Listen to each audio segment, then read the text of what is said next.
So what attack is waiting for you and me when this month is over? There's lots of places in Quran Allah talks about what He's going to do and how He's going to mislead and misguide. But one particular place I wanted to highlight today is وَلَا أُضِلَّنَّهُمْ. He swore to Allah, I swear to you, He told Allah, I swear to you, I will absolutely mislead them. I will absolutely confuse them. Dalal also means confusion. I will absolutely confuse them. I will make them pick between your guidance and maybe I'll make them say to themselves, yes, Allah said this, but it's not that bad. Allah understands. It's okay. Allah is merciful, you know. And they'll be confused. Yeah, well, Allah is merciful, so I guess it's okay. And they'll do what I want them to do. Because they'll start telling themselves, or I'll tell them things on your behalf, He'll lie on behalf of Allah, and we're going to go further and further away from what Allah actually says about Himself, and we're going to start listening to what He says about Allah. Or He'll come and tell you, you know, Allah is so angry at you, no matter how much you fast and pray, you're a lost cause. You know what? You're going to die and burn in hell anyway, might as well go out partying. So just do your thing, man. Just at least live a little. Okay? Because you're a lost cause anyway. You're cursed anyway. وَلَا أُضِلَّنَّهُمْ. I will mislead them. He swears by it. He's very emphatic. There's no more, to say something with more exclamation isn't possible in the Arabic language. The lam is there, للقسم. Then the noon, not khafifa, thaqila is there at the end. لَا أُضِلَّنَّهُمْ. لَا أُضِلَّنَّهُمْ. It's an incredible phrase. I will absolutely, most certainly misguide them, mislead them. And by the way Shaytaan misleads me is not the way that he misleads you. He uses your experience, your feelings, your emotions, your temptations, your life, your friends, your circle. He studies you. Like, you know how in sports, they study the opposing team and they watch previous matches? And they say, oh, this is how their defense is, this is how their offense is. He studies you. إِنَّهُمْ يَرَوْنَكُمْ مِنْ حَيْثُ لَا تَرَوْنَهُمْ. They're watching you. The devils are watching you from where you can't watch them. Allah actually describes this. They're doing surveillance of you. What is your day like? When do you wake up? When do you slip? When do you tend to make a mistake? This guy, okay, every day, around 8 o'clock, this is what happens, I see. Okay, let's come at him at 7:45. Or he's starting to get into this good habit. She's starting to get into this good habit. She's starting to sleep a little early. Why don't we just kind of whisper, hey, there's a new show out on Netflix. And you're free right now. Just stay up a little longer. Yeah, I can stay up a little longer. Yeah. Oh, we're Maghrib Isha a little later. So it's still nighttime. It's not Fajr yet. And then you pass out on the... No, I'll just close my eyes for a second. And I make wudu. I will make wudu. Next thing you know, it's Dhuhr. And they're giving each other high fives. They study you. They study your weaknesses. They use those against you. They manipulate you. This is وَلَا أُضِلَّنَّهُمْ. But he doesn't stop there. He says, I will mislead them. But what's one of his most powerful attacks? How will it fill? How will it take the next step? وَلَا أُمَنِّيَنَّهُمْ. I will fill them with false hopes. I will give him so many lies that will make him feel or her feel better about themselves, and they'll start believing them. False hopes. Umniya. Umniya means a wish that's not going to happen. You're fine. Allah is not upset with you. You're okay. Everything's okay. Why are you making such a big deal out of this, man? Relax. Okay, it's just one prayer you missed. It's not like you're going to hell. Easy. Okay, yeah, fine. Maybe what I said was backbiting, but I mean, they deserved it. Allah knows how messed up they are too, you know. So, you start filling yourself with hope that the sin you commit, the sin I commit, whether it's the sin of our tongue or our eyes or our hands or whatever else, is not so bad. It's okay. Relax. You're being too hard on yourself. وَلَا أُمَنِّيَنَّهُمْ. Pat you down, go back to sleep. Easy. Take it easy on yourself. He will fill you with false hopes as to what makes you happy. You'll start telling yourself lies. You'll tell yourself, if I don't have this, I can't be happy. And whatever that this is for you, that's your problem. I don't know, and I don't want to know. But whatever this is that you think will make you happy, He'll make sure it's something that you get to by disobeying Allah, or that thing itself is haram. And you say, without this, how can I be happy? I need this because that's where my hope lies. Without it, I'll die. وَلَا أُمَنِّيَنَّهُمْ. And you will keep, and He will fill you with those hopes, those wishes, those dreams, over and over again. You're obsessed with them. That's all you're thinking about, is what you desire, what you want to attain. And it's not even coming from you. Every time you forget and you wake up a little and you start remembering Allah or finding your purpose again, He'll come back and make you think about the wrong thing again and again and again. And you'll go back and go back and go back. And He says, I will absolutely do this, and I will do this continuously. I will keep at him and keep at him and keep at him. First, I'll figure out for every man and every woman, what is it that their weakness is? What is it that they desire? What is it that they wish they had? And once I figure that out, after observing them, then I'll keep hitting them with it. To the point where they're so obsessed with it, they'll do anything to get it. And when someone's willing to do anything to get what they desire, that is when He attacks with His final attack. وَلَآمُرَنَّهُمْ. Then I'll tell them what to do. I'll command them at that point. And He's no longer suggesting. Before it's waswasa, it's just a whisper. It's just to try to confuse you, try to fill you with hope. But once He's got you hypnotized, once He's got you on lockdown, now He doesn't have to ask you what to do. Now He doesn't have to suggest. Now He'll just tell you what to do and you'll do it. If you don't do this, you're not going to get what you want. Okay, fine, I'll do it. I don't care about anything else.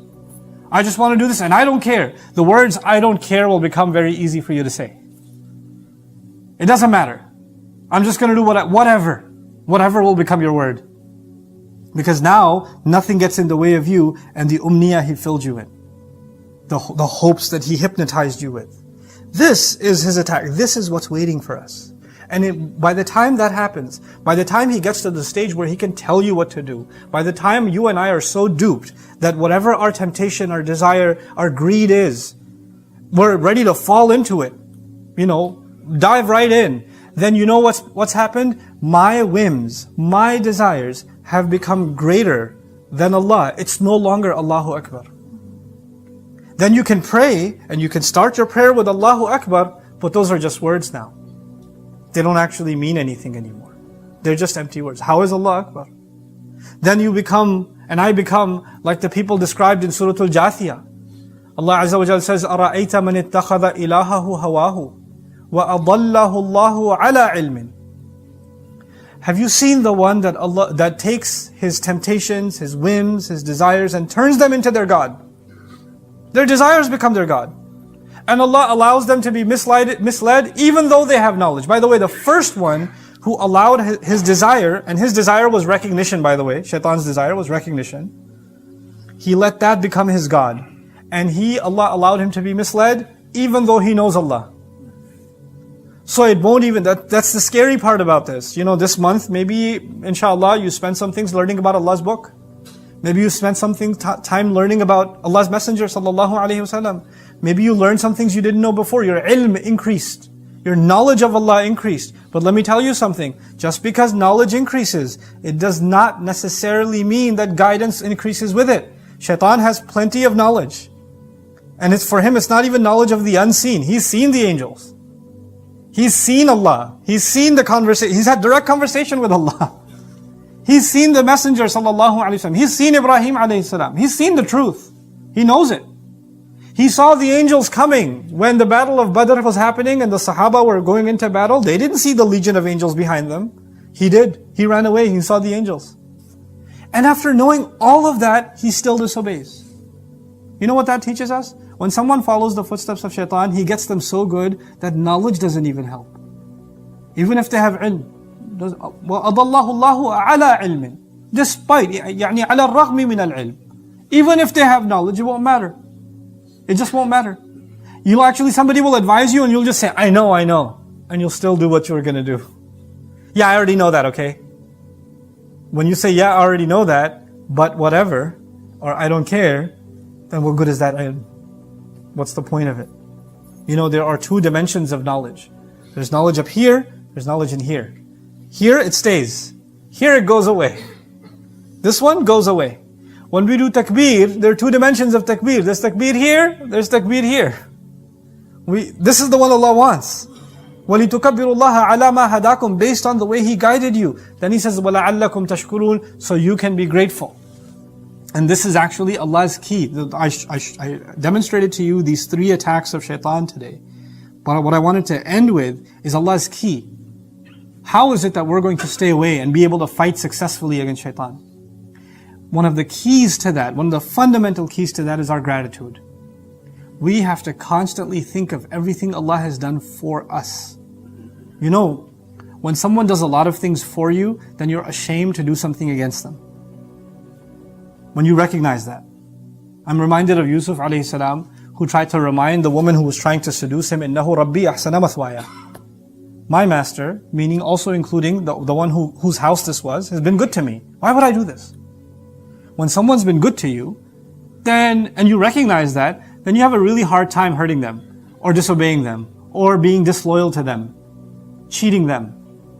When you and I can remember everything that Allah does for us over and over again, remind ourselves, what is it that Allah does for us? What is it that He does for us? Then it'll be easier to obey Him. The opposite is also true, please remember that. Shaytaan will always remind you what Allah did not do for you. Please remember this. Shaytaan will remind you what Allah did not do for you. Man, you got sick, you haven't been cured. Look at what happened to you, you lost your job. Why did Allah let that happen? Why are these people treating me this way? Why is Allah letting these people treat me this way? Why is Allah doing this? Why is Allah doing that? Why isn't He changing my situation? Why isn't He giving me relief? You're always going to be thinking about what Allah is not doing. And when you think about what Allah is not doing, then Allahu Akbar goes away. Then what you want takes precedence. And so at the end of the ayat of Ramadan, Allah teaches us that if we remain grateful to Allah, not think about the complaints, what Allah hasn't done for us, but rather focus our minds on what He has in fact done for us. وَإِن تَعُدُّوا نِعْمَةَ اللَّهِ لَا تُحْصُوهَا. If you were to try to count the favor of Allah, you wouldn't be able to encircle it. You wouldn't be able to grasp even one favor of Allah and how much it benefits you. If your mindfulness of Allah's favors can be a constant thing for you, then you will be able to retain the greatness of Allah.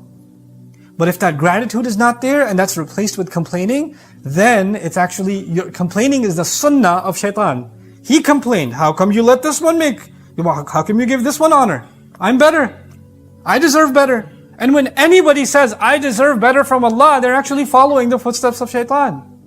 Doesn't have to be about sajda of Adam alayhi salam. He'll make you do your own form of rebellion. By dismissing the gratitude you and I are supposed to have to Allah. The believer primarily obeys Allah not because of fear. The believer primarily obeys Allah because of gratitude. That is why the Fatiha, the Quran begins with Alhamdulillah. And after we say Alhamdulillah, we accept Him as Rabb. Alhamdulillahi Rabbil Alameen. That's why. And so this is the core lesson that we take out of Ramadan. Be mentally prepared. That difficult times are coming. As soon as Eid comes, Shaytaan will come hard. And some of us, the biggest disobediences we do to Allah is at Eid, which is crazy. You're going to get invited to Eid parties, which you should go and eat. But then when you go there, people are sitting together and backbiting, and people are making fun of how these people are dressed, and look at their kids, they don't even behave properly, and this one and that one, and stories about the community. What are you doing? This is what you're celebrating? You're celebrating the coming together. The Quran brought us together, and now we're celebrating it by ripping each other to shreds?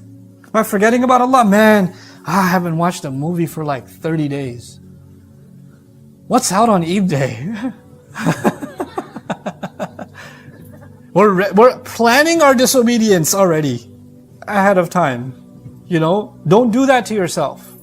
Don't make Eid a time of celebrating disobedience to Allah again. Make Eid a time to be grateful.